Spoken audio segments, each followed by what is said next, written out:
Hi, and welcome to this week's My Thoughts vlog. It is Friday. It is the 1st of August 2025. As usual, this is raw, unscripted, and my own opinions. Let's start with some good news, eh? I'm happy to say that after 4 years of waiting, I can finally give notice on this property, and me and my wife and son will be moving. And the good news is, the property has been specially adapted to suit my needs. For example, I will be able to get my wheelchair in the house, which I have never been able to do before. It's going to make life so much safer for me and easier. And my son, he'll actually have some grass to play on because we haven't got any here. So we'll have a garden with grass, and he's a real outdoorsy chap, so that will absolutely mean the world to him. And yeah, I'm looking forward to some playing in the garden with him, which will be great. But it's not all good news, is it? Let's have a look at what's happening with Hillsborough Law. Um, the Hillsborough families and survivors have been dealt yet another blow in the fact that the new appointment for director or head of communications for the government has been appointed and confirmed by Keir Starmer as a chap called David Dinsmore. David Dinsmore is a former editor of The Sun, and for those who don't know, The Sun is not welcome on Merseyside, following the lies that it printed following the Hillsborough tragedy, blaming the fans and using disgraceful tactics to get stories, such as following children of victims, entering properties neighbouring victims and their families to spy on them. You know, all this to sell stories, regardless of the hurt and misery they are causing these already suffering families. Unbelievable. Unbelievable that kind of thing happened in my lifetime. Where's the compassion? None. And this David Dinsmore, he doesn't have the luxury of saying, oh, Hillsborough, that was well before my time, because he himself has got a bit of a dodgy past. Let's have a look.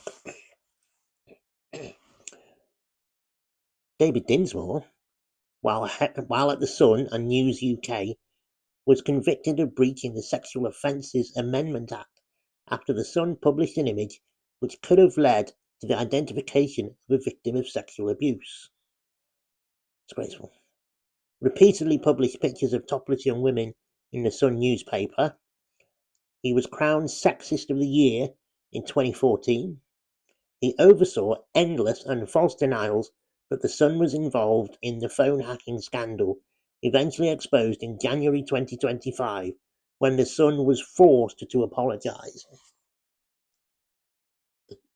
There's more. Hang on. Hold on.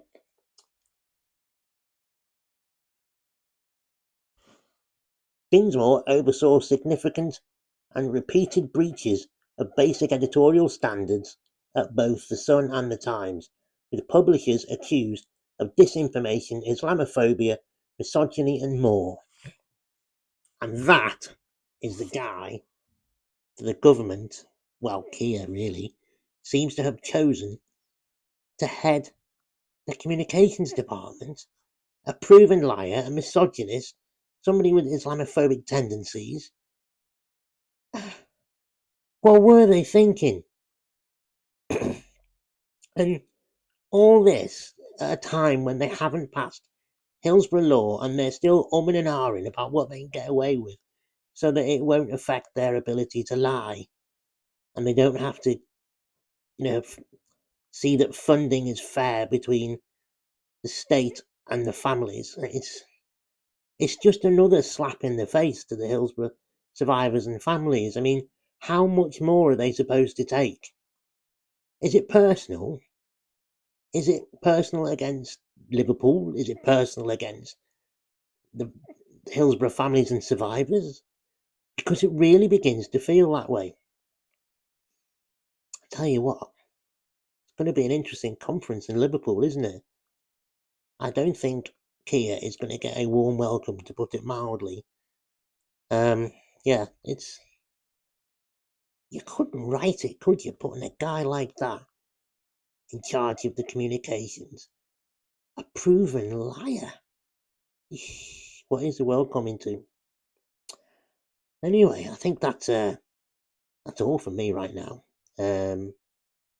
But it's Friday, isn't it? So we've got the weekend to look forward to. Hopefully the weather will be okay.